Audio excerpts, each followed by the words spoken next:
কলকাতার গরম দুপুর। অজিত তখন ব্যোমকেশের ঘরে বসে এক কাপ চা খাচ্ছিল।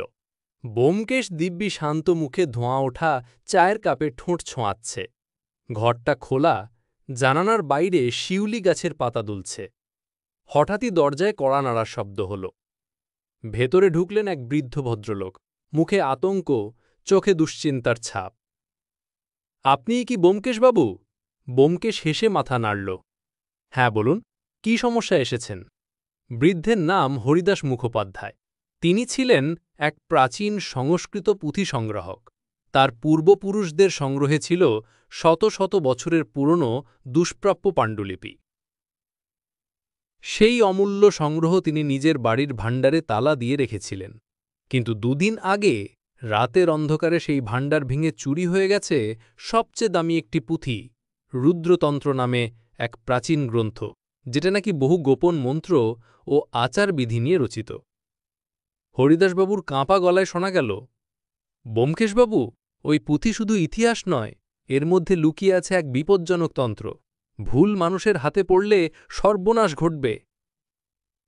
অজিত চমকে উঠল। তাহলে ব্যাপারটা শুধু চুরিই নয়, আরও বড় বিপদ? হরিদাসবাবু মাথা নাড়লেন।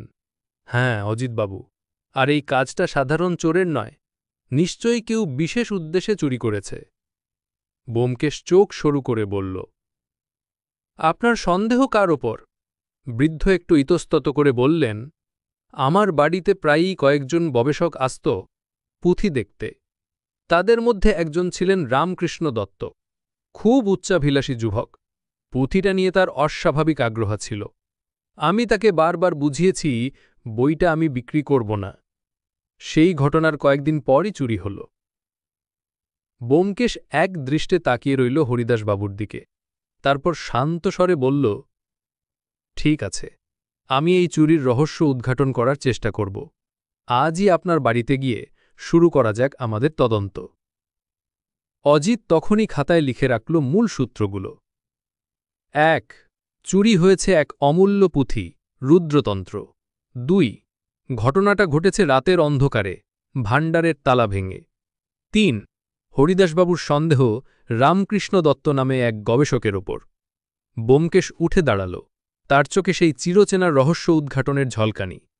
অজিত, আজ রাতেই হরিদাসবাবুর বাড়ি গিয়ে শুরু করা যাক আমাদের তদন্ত। সন্ধ্যার পরেই ব্যোমকেশ আর আমি পৌঁছলাম হরিদাস মুখোপাধ্যায়ের উত্তর কলকাতার পুরানো এক বাড়িতে। বাড়িটার বয়স অন্তত ১০০ বছর তো হবেই। লোহার গেট, উঁচু বারান্দা, আর ভেতরে অদ্ভুত নীরবতা।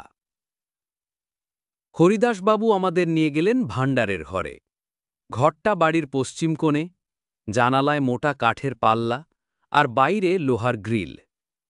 ভেতরে তাকালে মনে হয় যেন ইতিহাসের এক গুপ্ত ভাণ্ডার। চারদিকে তাকের পর তাক, কাঠের বাক্স আর মোটা মোটা পুঁথি কাপড়ে মোড়া। ঘরের মাঝখানে একটা লোহার আলমারি রাখা, তার দরজা ভাঙা। হরিদাসবাবু গম্ভীর মুখে বললেন, এখানেই রাখা ছিল রুদ্রতন্ত্র। ব্যোমকেশ নিঃশব্দে চারদিক খুঁটিয়ে দেখতে শুরু করল। মেঝেতে ছোট ছোট লাল মাটির দাগ, মনে হল জুতোয় মেখে কেউ ঢুকেছিল। আর ভাঙা তালার পাশে একটা চিকন কাগজ পড়েছিল, যা হরিদাসবাবুর নজরে আসেনি। ব্যোমকেশ সেটি তুলে হাতে নিল। আমি অবাক হয়ে বললাম, এটা কি? ব্যোমকেশ কাগজটা আলোতে ধরল। তাতে লেখা আছে কিছু সংস্কৃত শ্লোক, কিন্তু অদ্ভুতভাবে মাঝের কয়েকটা শব্দ লাল কালিতে ঘেরা। শ্লোকের নিচে ছোট্ট অক্ষরে ইংরেজিতে একটা নাম লেখা, আর দত্ত। আমি বিস্মিত হয়ে বললাম, তাহলে কি সত্যিই রামকৃষ্ণ দত্ত? ব্যোমকেশ শেষে বলল, দ্রুত সিদ্ধান্ত নিও না অজিত। নাম লেখা থাকলেই অপরাধ প্রমাণ হয় না। হতে পারে এটা ভাওতা। হরিদাসবাবু ভয় পেয়ে ফিসফিস করে বললেন, আমি বলেছিলাম না, সেই ছেলেটাই। ব্যোমকেশ শান্ত গলায় তাকে থামাল।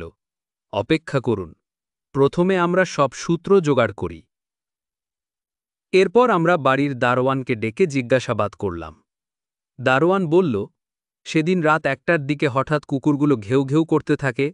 আমি গিয়ে দেখি পশ্চিমের দেওয়াল টপকে কেউ ঢুকেছে মনে হলো, কিন্তু অন্ধকারে চেহারা বোঝা যায়নি। ব্যোমকেশ গভীর চিন্তায় মাথা নাড়ল। সে মেঝেতে হেঁটে হেঁটে কিছু পরিমাপ করল, জানালার গ্রিল হাত দিয়ে টেনে দেখল, এমনকি ঘরের ধুলোতেও চোখ বুলিয়ে নিল। হঠাৎ সে থেমে গেল একটা তাকের সামনে। সেখানে একপাশে ধুলো জমে আছে আর একপাশে পরিষ্কার। ব্যোমকেশ আঙ্গুল দিয়ে দেখালো, অজিত, খেয়াল করছো, এখানে যেন সম্প্রতি একটা বই সরানো হয়েছে। আমি চমকে উঠলাম। মানে, চুরি হয়েছে শুধু রুদ্রতন্ত্র নয়? ব্যোমকেশ গম্ভীর মুখে বলল, ঠিক তাই। অন্তত আরও একটা বই নিয়ে যাওয়া হয়েছে, আর সেটাই এই ঘটনার আসল চাবিকাঠি। হরিদাসবাবু আঁতকে উঠলেন, কি বলছেন ব্যোমকেশবাবু, কোন বই? ব্যোমকেশ তাক থেকে একটা মোটা কাপড় সরিয়ে দেখালো ছোট্ট হাঁকা জায়গা। সেখানকার লেবেলে লেখা, কালচক্রতন্ত্র, খণ্ড ৩।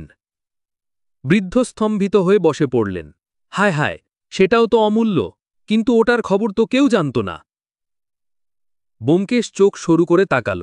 তাহলে চোর শুধু মূল্যবান জিনিস চুরি করেনি, সে জানে কোন বইয়ের আসল গুরুত্ব কোথায়। অর্থাৎ এ চোর একজন জ্ঞানী মানুষ। আমার শরীর কেঁপে উঠল। রহস্য যেন আরও গাঢ় হয়ে উঠছে। ব্যোমকেশ ধীরে ধীরে দরজার দিকে হাঁটতে হাঁটতে বলল, অজিত, কাল ভোরেই আমরা রামকৃষ্ণ দত্তের বাড়িতে যাব। কিন্তু মনে রেখো, ঘটনাটা যতটা সহজ মনে হচ্ছে, আসলে তার চেয়ে অনেক বেশি জটিল। ভোরের কলকাতা তখনও আধো অন্ধকারে ঢাকা। মিষ্টি ঠান্ডা হাওয়া বইছে। আমি আর ব্যোমকেশ একটা ঘোড়ার গাড়ি ধরে পৌঁছালাম কলেজ স্ট্রিটের গলির ভেতর এক দোতলা বাড়ির সামনে। এটাই ছিল রামকৃষ্ণ দত্তের বাসা। বাড়িটা বাইরে থেকে সাধারণ মনে হলেও ভেতরে ঢুকতেই বুঝলাম লোকটা পড়াশুনো নিয়ে কতটা আগ্রহী। চারদিকে বইয়ের তাক, টেবিলে ছড়ানো খাতা কলম আর দেয়ালে টাঙানো কিছু সংস্কৃত শ্লোক। রামকৃষ্ণ নিজে দরজা খুলে আমাদের ভেতরে নিলেন। লম্বা চওড়া চেহারা, কপালে বড় টিপ, চোখে এক ধরনের তীক্ষ্ণ জ্বলজ্বলে দৃষ্টি। তার চাহনিতে কেমন যেন গোপন দম্ভ লুকিয়ে আছে। ব্যোমকেশ ভদ্রভাবে পরিচয় দিল, আমি ব্যোমকেশ, আর এ আমার সহকারী অজিত। আমরা হরিদাসবাবুর বাড়ি থেকে এসেছি। রামকৃষ্ণ হেসে বলল, বুঝেছি, নিশ্চয়ই চুরি হওয়া রুদ্রতন্ত্র নিয়ে এসেছেন। আমি একটু চমকে গেলাম। লোকটা যেন আগে থেকেই জানে আমরা কি প্রশ্ন করব। ব্যোমকেশ শান্ত গলায় বলল, আপনার নাম লেখা একটা কাগজ ভাণ্ডারের ভেতর পাওয়া গেছে। সে কারণেই আপনার সঙ্গে দেখা করা দরকার মনে করলাম। রামকৃষ্ণ বিন্দুমাত্র বিচলিত হল না, বরং চেয়ারে হেলান দিয়ে বলল, দেখুন ব্যোমকেশবাবু, আমি পুঁথি চোর নই। হরিদাসবাবুর কাছে আমি বহুদিন ধরে গিয়া গবেষণা করেছি। নোট নেবার জন্য অনেক কাগজ ছড়িয়ে ছিটিয়ে রাখতাম। হয়তো কোনো কাগজ তার ভাণ্ডারে থেকে গেছে। ব্যোমকেশ চুপচাপ তার মুখের দিকে তাকিয়ে রইল। তারপর হঠাৎ বলল, চুরির দিন রাতে আপনি কোথায় ছিলেন? রামকৃষ্ণ হেসে উত্তর দিল, আমি সেদিন বাড়িতেই ছিলাম। চাইলে আমার মা সাক্ষ্য দেবেন। আমি ভেবেছিলাম ব্যোমকেশ হয়তো আরও জেরা করবে, কিন্তু সে অবলীলা প্রসঙ্গ পাল্টে দিল। আপনি কি কালচক্রতন্ত্র নামের বইটার কথা জানেন? এই প্রশ্নে প্রথমবারের মতো রামকৃষ্ণের চোখে এক মুহূর্তের জন্য কাঁপন দেখা দিল। সে সামলে নিয়ে বলল, হ্যাঁ, শুনেছি, কিন্তু সেটার খবর খুব কম লোকই জানে। ব্যোমকেশ হালকা হেসে উঠে দাঁড়াল। ভালো, আমরা আপনার সময় নষ্ট করব না। প্রয়োজনে আবার দেখা করব। বাড়ি থেকে বেরিয়ে আসার পর আমি আর থাকতে না পেরে বললাম, ব্যোমকেশ, লোকটার চোখের দৃষ্টি দেখলে মনে হচ্ছিল ওই চোর। তুমি ওকে ছেড়ে দিলে কেন? ব্যোমকেশ শান্তভাবে হাঁটতে হাঁটতে উত্তর দিল, অজিত, অপরাধী যত বুদ্ধিমানই হোক না কেন, তার ভেতরের তাড়াহুড়ো ধরা পড়ে যায়। আমি লক্ষ্য করেছি রামকৃষ্ণ খুব সাবধানে নিজের অ্যালিবাই সাজিয়েছে। এটাই আমার কাছে সন্দেহজনক। তবে মনে রেখো, আসল রহস্য এখনো উন্মোচিত হয়নি। এখানে আরেকজন খেলোয়াড় আছে। আমি বিস্মিত হয়ে জিজ্ঞেস করলাম, মানে আরেকজন? ব্যোমকেশ গম্ভীর মুখে বলল, হ্যাঁ, রামকৃষ্ণ হয়তো একটুখানি জড়িত, কিন্তু আসল খেলোয়াড় অন্য কেউ, যিনি এই সব পুঁথির আসল মূল্য বোঝেন। আমাদের সেই মানুষটাকেই খুঁজে বের করতে হবে। ঠিক তখনই দূরে রাস্তার মোড়ে একটা ছায়া মূর্তি আমাদের অনুসরণ করছে বলে মনে হলো। আমি তাকাতেই ছায়াটা মিলিয়ে গেল গলির অন্ধকারে। ব্যোমকেশ চোখ সরু করে ফিসফিস করে বলল, অজিত, খেলা এখনই শুরু হলো। রামকৃষ্ণের বাড়ি থেকে বেরিয়ে আমরা যখন কলেজ স্ট্রিটের মোড় পেরোচ্ছি, তখনই টের পেলাম অদ্ভুত সেই ছায়ামূর্তি আমাদের পিছু নিচ্ছে। গলির অন্ধকারে মাঝে মাঝে তার কদমের শব্দ শোনা যাচ্ছিল। আমি ফিসফিস করে বললাম, ব্যোমকেশ, কেউ আমাদের অনুসরণ করছে। ব্যোমকেশ হালকা হেসে উত্তর দিল, জানি অচিত, তুমি ডান দিকে ঘুরে যাও, আমি বাঁ দিক থেকে ঘুরে ওকে মাঝখানে আটকাব। আমরা ঠিক সেভাবেই করলাম।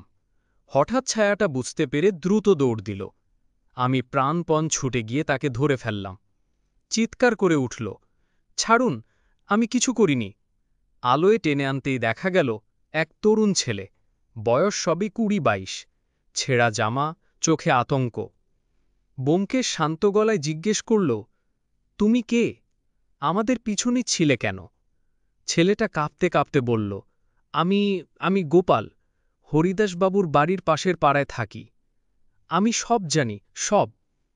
আমি অবাক হয়ে বললাম, সব যেন মানে? গোপাল ধীরে ধীরে কথাগুলো খুলল। দুদিন আগে গভীর রাতে সে গলির মোড়ে বসেছিল।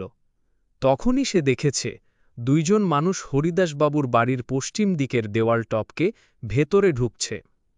তাদের মধ্যে একজন ছিল রামকৃষ্ণ দত্ত, আরেকজন অপরিচিত ভদ্রলোক। ব্যোমকেশ তৎক্ষণাৎ জিজ্ঞেস করল, দ্বিতীয়জনকে চিনতে পেরেছ? গোপাল মাথা নাড়ল, না, তবে লোকটার হাতে একটা অদ্ভুত লণ্ঠন ছিল, লাল কাচে ঢাকা। আলোটা খুবই অস্বাভাবিক লাগছিল, তাই আমার চোখে পড়ে। আমার বুক কেঁপে উঠল। মানে, চুরিটা একা রামকৃষ্ণ করেনি, তার সঙ্গে আরেকজন ছিল? ব্যোমকেশ চিন্তিত ভঙ্গিতে বলল, ঠিক তাই, আর আসল রহস্যের চাবিকাঠি ওই অজানা মানুষটাই। গোপাল আরও বলল, ওরা পুঁথি নিয়ে বেরিয়ে যাচ্ছিল, আমি চিৎকার করতে যাচ্ছিলাম, কিন্তু হঠাৎ সেই লাল আলো আমার চোখ ঝলসে দিল। আমি অজ্ঞান হয়ে পড়ি। সকালে যখন জ্ঞান ফিরল, তখন আর কিছু ছিল না। ব্যোমকেশ গোপালের দিকে তাকিয়ে নরম স্বরে বলল, তুমি সাহসী ছেলে গোপাল, যা বলেছ তা আমাদের জন্য খুব মূল্যবান তথ্য। আমরা তখনই সিদ্ধান্ত নিলাম গোপালকে নিরাপদে বাড়ি পৌঁছে দিয়ে হরিদাসবাবুর কাছে ফিরব। ফিরে এসে সব শোনানোর পর হরিদাসবাবু ভয়ে ফ্যাকাশে হয়ে বললেন, লাল কাচের লণ্ঠন? এ তো সেই পুরনো তান্ত্রিকদের ব্যবহার করা আলো। আমার মনে হচ্ছে এই ঘটনার সঙ্গে কোনো গুপ্ত তান্ত্রিক দলের যোগ আছে। ব্যোমকেশ ধীর গলায় উত্তর দিল, সম্ভব। আর তাই এখন আমাদের খুঁজতে হবে সেই অপরিচিত মানুষটিকে। তিনি হয়তো কলকাতার আন্ডারওয়ার্ল্ডের সঙ্গে যুক্ত, কিংবা কোনো গোপন সংঘের সদস্য। আমি উদ্বিগ্ন হয়ে জিজ্ঞেস করলাম, তাহলে এখন কি করব? ব্যোমকেশ চোখ সরু করে হেসে বলল, অজিত, কাল আমরা শোভাবাজারের এক পুরনো গ্রন্থবণিকের কাছে যাব। আমি সন্দেহ করছি চুরি হওয়া বইগুলো কালোবাজারে পৌঁছে দেওয়ার চেষ্টা চলছে। তারপর জানলার বাইরে তাকিয়ে মৃদুস্বরে যোগ করল, মনে রেখো, রহস্যের আধার যত গভীর হয়, আলোর ঝলক তত কাছে আসে। পরদিন সকালেই আমরা রওনা হলাম শোভাবাজার। ব্যোমকেশের মুখে একরকম শান্ত ভাব, কিন্তু আমি জানতাম তার মস্তিষ্ক তখন ঝড়ের মতো ঘুরছে। গন্তব্য ছিল নিত্যানন্দ বসু নামের এক পুরনো গ্রন্থবণিকের দোকান। লোকটা নাকি দুষ্প্রাপ্য পাণ্ডুলিপি, প্রাচীন বই আর নানা অমূল্য দলিল কালোবাজারে কেনা বেচা করে। বাইরে থেকে দোকানটা সাদামাটা, কিন্তু ভেতরে ঢুকলেই বোঝা যায় বইয়ের আড়ালে চলছে গোপন ব্যবসা। নিত্যানন্দ বসু ছিলেন রোগা শুকনো চেহারার মানুষ, চোখে ঘোলাটে চশমা, মুখে চতুর হাসি। আমাদের দেখে বললেন, কি চান বাবু?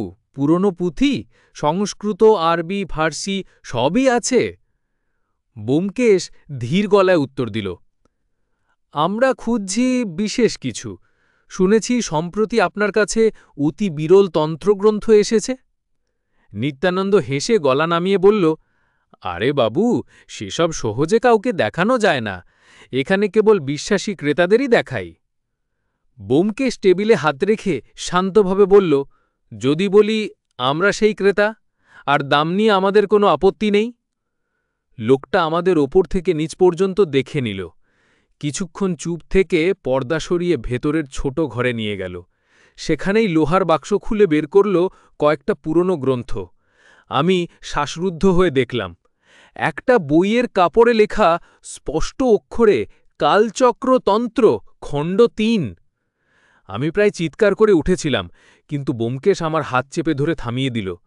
তার চোখে ঠান্ডা ঝিলিক। ব্যোমকেশ ভান করে বলল, চমৎকার জিনিস, কিন্তু এটা আপনি কোথা থেকে পেলেন? নিত্যানন্দ মুচকি হেসে উত্তর দিল, ওসব জানতে নেই বাবু, আমি শুধু বলবো কলকাতার এক নামকরা পণ্ডিতের কাছ থেকে পেয়েছি, তিনি বিপদে পড়ে আমাকে দিয়ে গেলেন।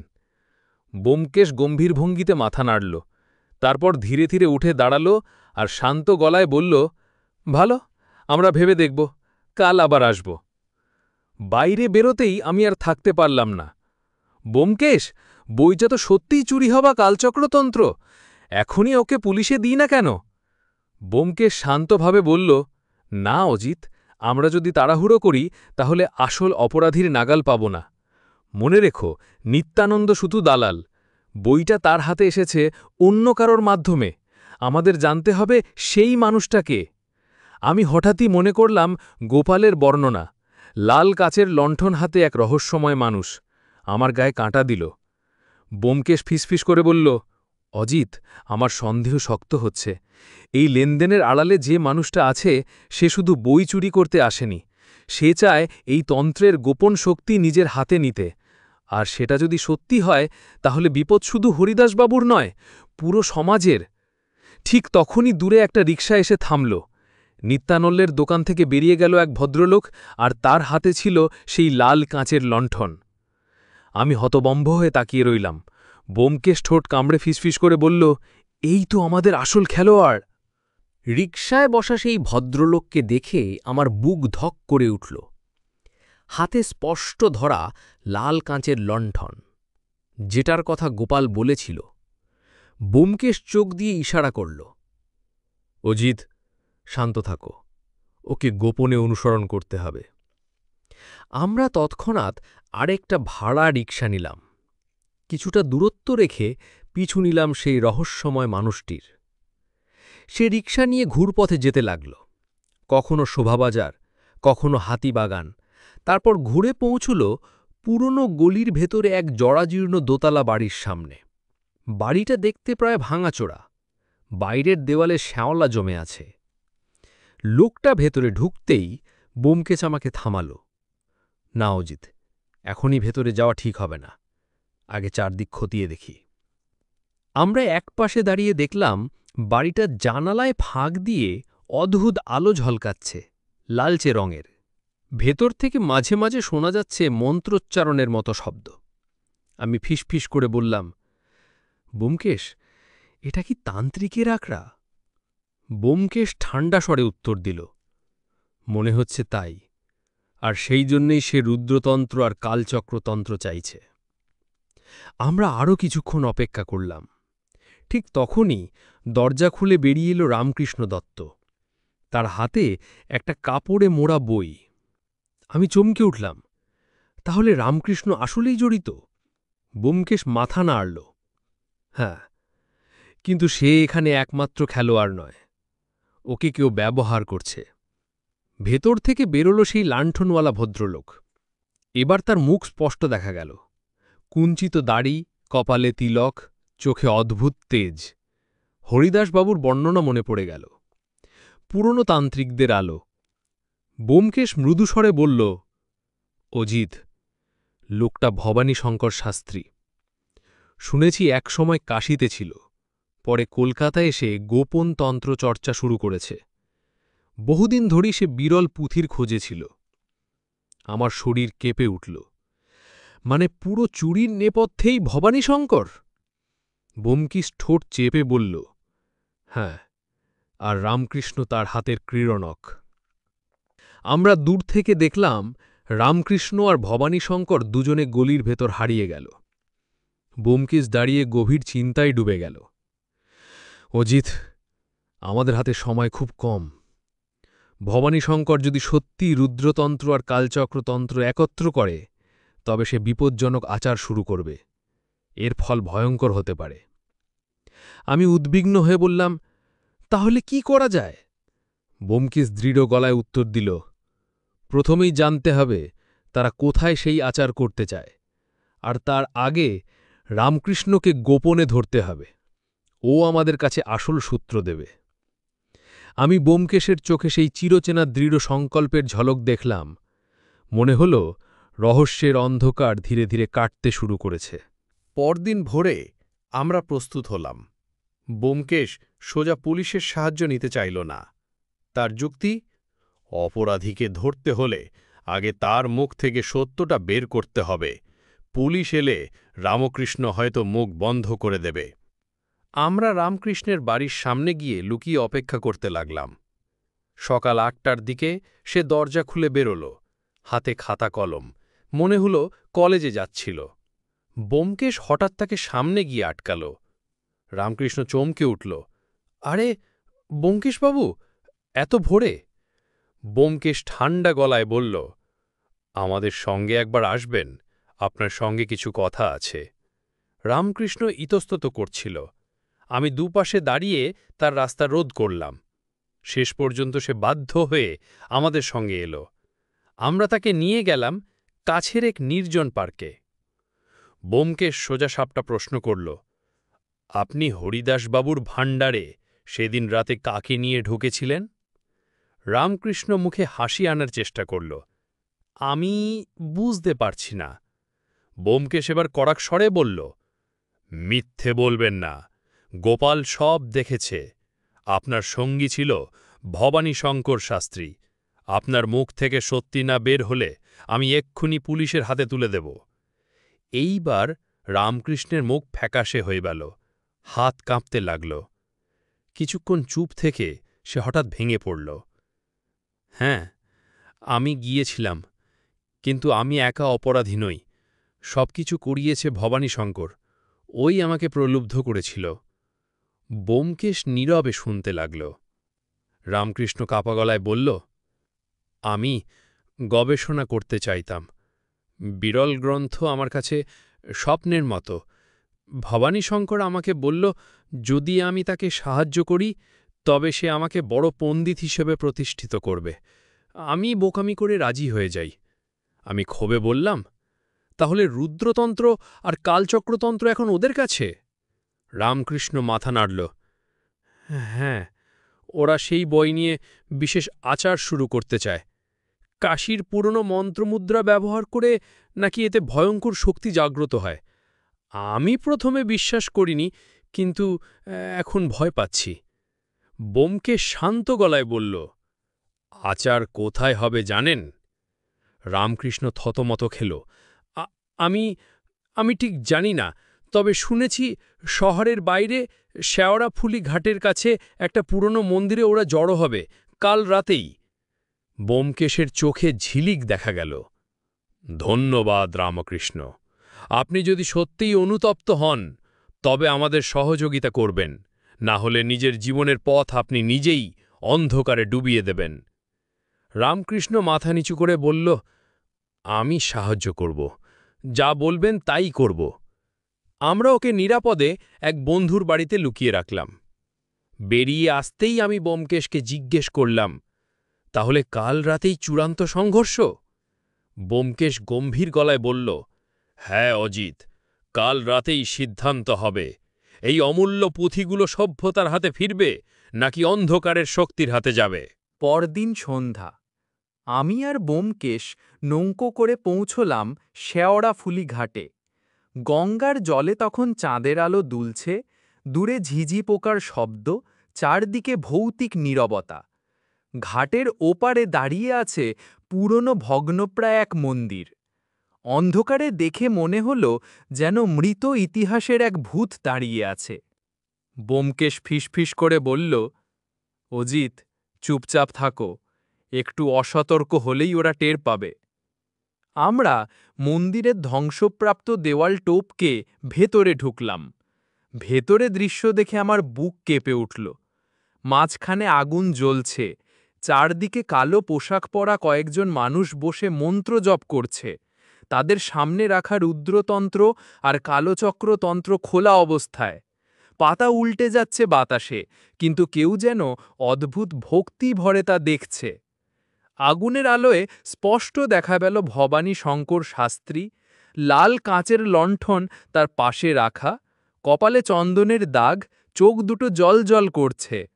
সে গম্ভীর স্বরে উচ্চারণ করছিল, আজ রুদ্রতন্ত্র আর কালচক্রতন্ত্র একত্রিত হবে। আজ আমরা আহ্বান করব শক্তির দেবতাকে। আমার শরীর শিউরে উঠল। মনে হচ্ছিল আমরা কোনো অশুভ আচার প্রত্যক্ষ করছি। হঠাৎ দেখলাম রামকৃষ্ণও সেখানে বসে আছে, তবে তার মুখে ভয়ের ছাপ। মনে হল সে বাধ্য হয়ে অংশ নিচ্ছে। ব্যোমকেশ আমার কানে ফিসফিস করে বলল, দেখছ অজিত, রামকৃষ্ণ আসলেই তাদের হাতে বন্দী। এখনই ঝাঁপানো ঠিক হবে না, ওরা বিপজ্জনক। আমি প্রশ্ন করলাম, তাহলে কি করব? ব্যোমকেশ ঠোঁট কামড়ে বলল, আমাদের প্রমাণ দরকার, আর ঠিক মুহূর্তে পুলিশকে খবর দিতে হবে। ঠিক তখনই ভবানী শঙ্কর এক ভয়ঙ্কর মন্ত্রোচ্চারণ শুরু করল। আগুনের শিখা হঠাৎ উঁচু হয়ে উঠল, বাতাস ভারী হয়ে গেল। উপস্থিত সবাই উন্মাদনার মতো জপ করতে লাগল। আমি ভয়ে কাঁপছিলাম। মনে হচ্ছিল কোনো অদ্ভুত শক্তি সত্যিই জেগে উঠছে। তবে ব্যোমকেশ শান্ত ছিল। সে পকেট থেকে ছোট্ট টর্চ বের করে সংকেত দিল দূরে দাঁড়ানো পুলিশের দিকে, যাদের আগে থেকেই গোপনে খবর দেওয়া ছিল। কয়েক মিনিটের মধ্যেই মন্দিরের চারদিক থেকে পুলিশ ঘিরে ফেলল। আলো পড়তেই কালো পোশাকধারীরা চমকে উঠল। ভয়ঙ্কর কণ্ঠে ভবানী শঙ্কর চেঁচিয়ে উঠল, কেউ আমাকে থামাতে পারবে না, পুঁথির শক্তি আমার হাতে। সে রুদ্রতন্ত্র ছিনিয়ে নিয়ে পালাতে চাইছিল। ঠিক তখনই ব্যোমকেশ ঝাঁপিয়ে পড়ে তার হাত থেকে বই কেড়ে নিল। পুলিশ তাকে ঘিরে ফেলল। ভবানী শঙ্কর তর্জনী তুলে চেঁচাতে লাগল, তোমরা বুঝতে পারছো না, একদিন আমার শক্তি ফিরে আসবে, তোমরা কেউ রক্ষা পাবে না। তারপরই পুলিশ তাকে ধরে ফেলল। রামকৃষ্ণ কাঁদতে কাঁদতে ব্যোমকেশের পায়ে লুটিয়ে পড়ল, আমাকে ক্ষমা করুন, আমি ভুল করেছি। ব্যোমকেশ শান্ত স্বরে বলল, তোমার শাস্তি আইন দেবে, কিন্তু অন্তত তুমি সত্যি প্রকাশ করেছ। আমি দীর্ঘশ্বাস ফেললাম। মনে হল এই ভয়ঙ্কর অন্ধকার রাতের অবসান হল অবশেষে। পরদিন সকালে আমরা হরিদাসবাবুর বাড়িতে একত্রিত হলাম। ঘরে উপস্থিত ছিলেন হরিদাসবাবু নিজে, পুলিশ ইন্সপেক্টর, রামকৃষ্ণ এবং কয়েকজন পণ্ডিত। টেবিলের ওপর রাখা হল উদ্ধার হওয়া রুদ্রতন্ত্র ও কালচক্রতন্ত্র। হরিদাসবাবুর চোখে জল। তিনি বই দুটো বুকে জড়িয়ে বললেন, আপনার জন্যেই ব্যোমকেশবাবু আজ ভারতীয় ঐতিহ্যের এই অমূল্য ধন রক্ষা পেল।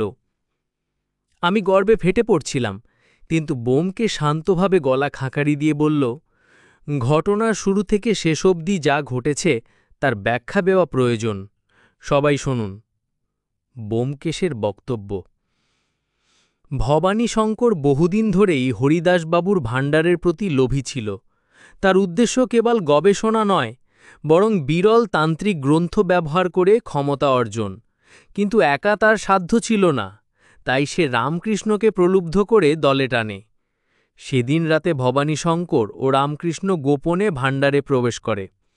ভবানী রুদ্রতন্ত্র ও কালচক্রতন্ত্র কেড়ে নেয়, আর রামকৃষ্ণ আলো ছায়ার আড়ালে পাহারা দেয়। গোপাল যদিও সব দেখে ফেলে, কিন্তু ভয়ে প্রথমে কাউকে বলতে পারেনি। রামকৃষ্ণ মূলত লোভে প্রলুব্ধ হলেও সে মনের দিক থেকে পুরোপুরি অপরাধী ছিল না, তাই সে দ্বিধায় ভুগছিল। শেষ পর্যন্ত আমাদের জিজ্ঞাসাবাদে সত্য স্বীকার করে, আর তার সূত্রেই আমরা মন্দিরে পৌঁছাই। ভবানী শঙ্করের উদ্দেশ্য ছিল তন্ত্রপাঠের মাধ্যমে এক প্রকার মানসিক প্রভাব বিস্তার। সে নিজেকে মহাজাগতিক শক্তির অধিকারী প্রমাণ করতে চাইছিল, কিন্তু আসলে সবই ছিল এক ছলনা, অশিক্ষিত মানুষদের ভয় দেখিয়ে নিজের আধিপত্য বিস্তারের পরিকল্পনা। সঠিক সময়ে পুলিশের উপস্থিতি এবং আমাদের কৌশলই ভবানীকে আটক করতে সক্ষম হয়। যদি কয়েক ঘন্টাও দেরি হতো, তবে হয়তো বই দুটো চিরতরে হারিয়ে যেত। ব্যোমকেশ চুপ করে সবার দিকে তাকাল। এই ঘটনার মূল শিক্ষা হল, অন্ধকার যতই ভয়ঙ্কর হোক, সত্য ও যুক্তি দিয়ে তার মোকাবিলা সম্ভব। পুঁথিগুলো গবেষণার জন্য, অশুভ উদ্দেশ্যের জন্য নয়। হরিদাসবাবু হাত জোড় করে বললেন, আপনাদের কাছে আমি আজীবন কৃতজ্ঞ থাকব।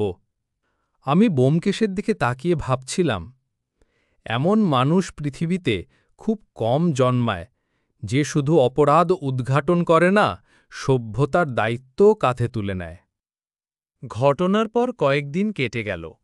কলকাতার সংবাদপত্রগুলোয় বড় শিরোনাম ছাপা হল, বিরল পুঁথি উদ্ধারে গোয়েন্দা ব্যোমকেশের সাফল্য। পুলিশ ভবানী শঙ্করকে গ্রেফতার করে কোর্টে হাজির করল। সেখানে তার মুখোশ খুলে গেল। বিচারক কঠোর ভাষায় জানালেন, আপনার মতো মানুষ জ্ঞানকে কলঙ্কিত করেছে। শাস্তি না হলে সমাজ ভুল শিক্ষা পাবে। শেষমেশ ভবানী শঙ্কর দীর্ঘ কারাদণ্ড পেল।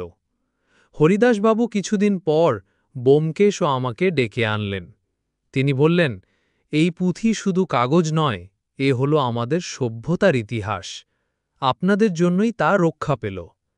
তিনি ব্যোমকেশকে একটি প্রাচীন রূপোর কলম উপহার দিলেন।